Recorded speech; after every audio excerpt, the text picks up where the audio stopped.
gotta stand up and fight. Got to stand up.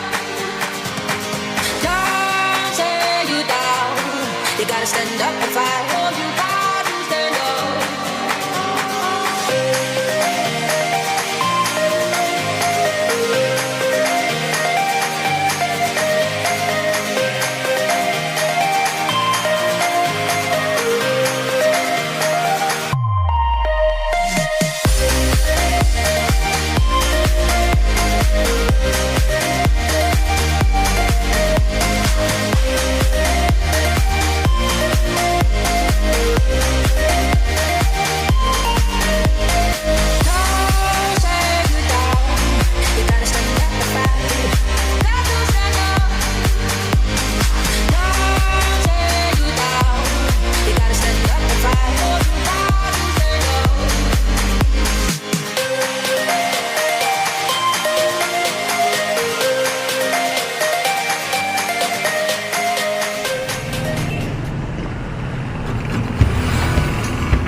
Yo, what's up guys? BYLMD here and you guys watching Respeto All Belong.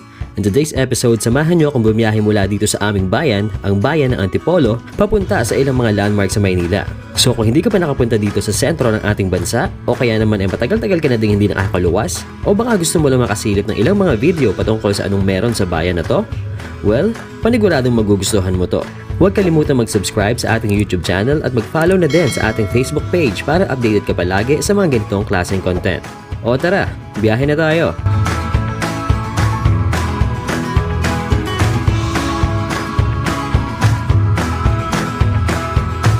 Sa part na to ay kasalukuyan natin binabaybay ang kahabaan ng Ortigas Avenue at didiretsuhin natin ito papuntang San Juan all the way to Manila. Mabuti na lamang hindi ganun ka-traffic sa araw ng Sabado na to. May mga ngilan-ngilang mga kasabayan sa kalsada pero smooth pa rin naman ang biyahe.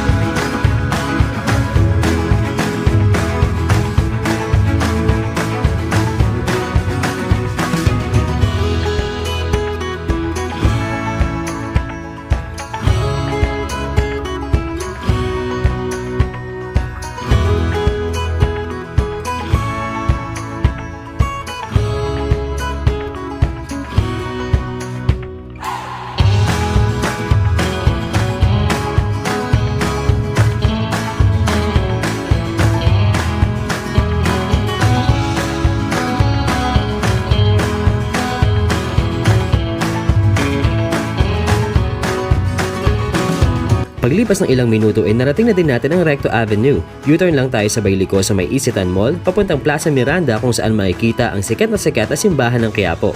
Tiyempo pa na may misa at prosesyon ngayong araw, kaya't paniguradong dagsa ang mga tao sa lugar na to ngayong Sabado.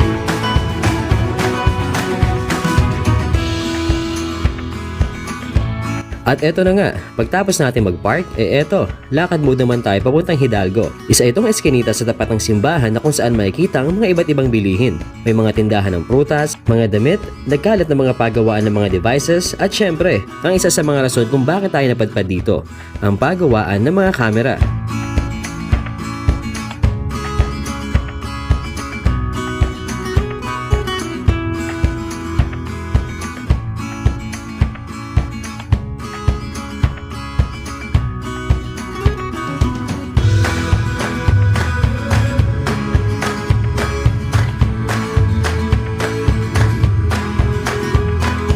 So after ko makahanap ng shop na gagawa ng dala kong camera, tamang lakad ako muli para maghanap naman ng tricycle na masasakyan.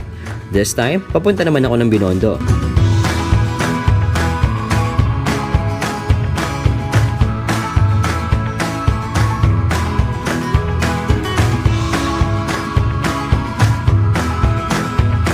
Pinili ko na lang din mag-tricycle this time para hindi na ako masyadong pagod sa biyahe. At dito nga ay natsyempohan pa natin ang mga nagpuprosesyon. I guess, mas na-appreciate ko yung mga lugar dito sa Manila na nakasakay lang sa tricycle. Dahil wala ako masyadong kailangang intindihin, kundi tumunganga at videohan ang mga interesting na lugar na nadadaanan ko.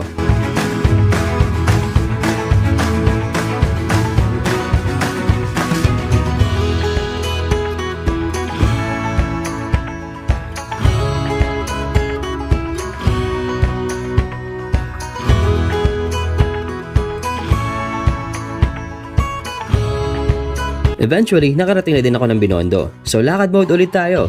Papasok tayo ngayon sa 168 Shopping Mall. May kailangan lang akong i-draft off kay Boss A, kaya trumekta na ako sa Chipler's General Merchandise. Ito lang naman ang shop na gumagawa ng mga sinusuot nating air cool riding jersey, at yan nga ang premium gears.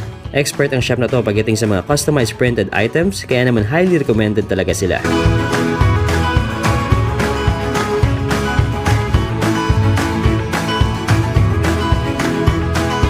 Hindi na rin ako nagtagal sa shop dahil kailangan ko din bumalik ng Quiapo. So lakad mode ulit tayo ng konti at nag-tricycle tayong muli pabalik.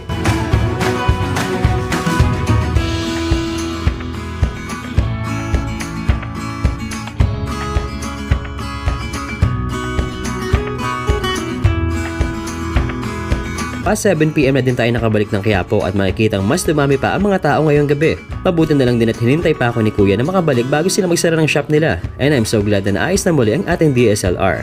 Solid! Bago bumalik ng parking ay naghanap muna ako ng maiinom at dito nga ako napadpad sa tindahan ng Dragon Fruit Juice dito mismo sa tapat ng Quiapo Church. Dito ko lang din nalaman na sikat pala talaga ang tindahan ng Dragon Fruit Juice na to dito sa Quiapo. Then eventually, doon ko lang din naintindihan kung bakit sila sumikat. Bukod sa more than 30 years na sila dito, ay masarap naman talaga ang Dragon Fruit Juice nila. You should try it!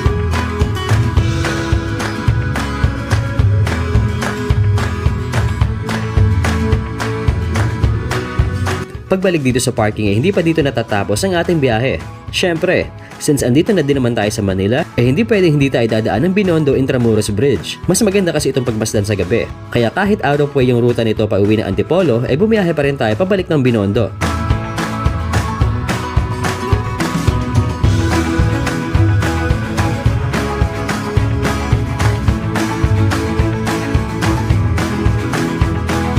Sa huling parte nga ng biyahe natin medyo nagkaligaw-ligaw pa nga tayo. But eventually, tumama din naman ang turo sa Google Map. Blessing in disguise pa nga nangyari dahil mas marami pa ako nadaan ng mga magagandang lugar bago makarating ng tulay ng Binondo at Intramuros. Kaya minsan, huwag tayo masyadong negatibo kung sakaling maliligaw tayo ng daan. Malay natin, may mas maganda pa palang mga bagay ang pupwede nating makita sa tuwing maiiba tayo ng landas. B-Boy LMD here, Prespeto Agulong, at naway nagustuhan nyo ang ating munting paglalakbay sa ilang eskinita ng lungsod ng Maynila. Don't say you down. You gotta stand up and fight. Got to stand up. Don't say you down. You gotta stand up and fight.